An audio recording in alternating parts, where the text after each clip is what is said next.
School আছে, একটা স্কুলের সমস্ত পরিকাঠামোই আছে, সারিবদ্ধভাবে বেঞ্চ সাজানো, কিন্তু নেই কোনো শিক্ষক, তাই বন্ধ হয়ে গেল পড়াশোনা। এই চিত্রটা হুগলির আরামবাগের চুনাইট জুনিয়র হাই স্কুলের। বিগত 1 বছর ধরে বন্ধ রয়েছে স্কুলটি। হঠাৎ করে শিক্ষকরা আসা বন্ধ করে দিয়েছেন। অতিথি শিক্ষক যারা ছিলেন তারাও অবসর নিয়েছেন। নতুন শিক্ষক না পাওয়ায় স্কুলটি বন্ধ করে দেওয়া হয়েছে। মহাসাড়ম্বরে প্রশাসনিক কর্তাদের হাতে 2010 সালে উদ্বোধন হয়েছিল স্কুলের। প্রথম দিকে শুরুটা বেশ ভালোই হয়েছিল, 2 জন শিক্ষক ছিলেন, তবু তাদের দিয়ে ছাত্রছাত্রীকে নিয়ে পথ চলা শুরু হয়েছিল এই বিদ্যালয়ের। কিন্তু এখন তা অতীত। প্রায় 1 বছর বন্ধ হয়ে যায় স্কুলটি। হঠাৎ করে শিক্ষক আসা বন্ধ হয়ে যায়, সমস্যায় পড়ে 2-3টি গ্রামের পড়ুয়ারা। ক্যাম্পাসে চুনাইট জুনিয়র বেসিক স্কুল এবং চুনাইট জুনিয়র হাই স্কুল বর্তমানে 78 সাল থেকে জুনিয়র হাই স্কুলটা চলছিল, তখন অর্গানাইজ ছিল, কিন্তু 2010 সালের পর থেকে এটা পার্মানেন্ট হয়ে যায়। পার্মানেন্ট হওয়ার পর ওই সময়টাতে স্কুলেতে প্রায় 95-96 জন ছাত্রছাত্রী হয়ে গেছিল জুনিয়র হাইটায়, কিন্তু টিচারের অভাবে ওই গেস্ট টিচার দিয়ে তখন চলছিল।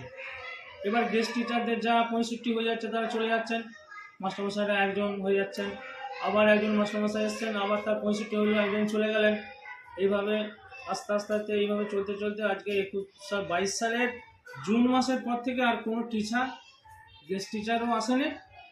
আর গার্জেনরা ছেলেগুলোকে কেন আর রাখবে টিচার না থাকলে, যার জন্য স্কুলটা বন্ধ হয়। আর মুখে এদিকে গ্রাম থেকে পার্শ্ববর্তী বিদ্যালয়ের দূরত্ব প্রায় 6 থেকে 7 কিলোমিটার। তার জেরে প্রত্যহ স্কুলে পৌঁছতে অনেকটাই বেগ পেতে হয় পড়ুয়াদের। গ্রামবাসীরা জানাচ্ছেন, একাধিকবার বিভিন্ন স্তরে স্কুলটি খোলার আবেদন জানিয়েও এখনো পর্যন্ত মেলেনি কোনো সুরাহা।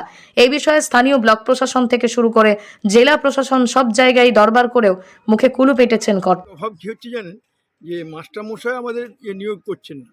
আমাদের যে আগে যে মাস্টারমশাই ছিলেন তারা বিনা পয়সা মাস্টারি করে গেছেন, তখন ছাত্র ছিল অনেক, 280-র উপর ছাত্র ছিল। কিন্তু বর্তমানে যেটা এখন হচ্ছে, এখন আপনার আমাদের তখন এই সাইমানা, গৌরান, বহু দূর দূর থেকে ছাত্র আসতো, কিন্তু বর্তমানে এই ছাত্র আমাদের মাস্টারমশাই দিচ্ছেন না বলে ওইসব যত রিটায়ার মাস্টারগুলো দিচ্ছেন ওনারা তো পড়াতে পারছেন না।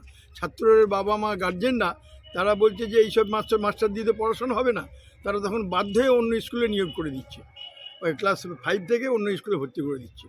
তাহলে এটা কি আমাদের মাস্টারমশাই দেবেন না? স্কুলটা কি নষ্ট হয়ে যাবে? এত স্কুলে এত বিল্ডিং, এত জায়গা জমি, অনেক খেলার মাঠ সবই তো আছে, এবং এটা একটা খুব ভালো পজিশন। কি শুরু হবে এই স্কুল? আদৌ কি সেই পুরনো ছন্দে দেখা যাবে? এই শিক্ষাঙ্গনকে ফিরে পাবে তাদের স্বপ্নের এই স্কুল? এখন এগুলোই গ্রামবাসীর স্বপ্ন। হুগলির আরামবাগ থেকে শুভজিৎ ঘোষের রিপোর্ট, লোকাল 18 বাংলা।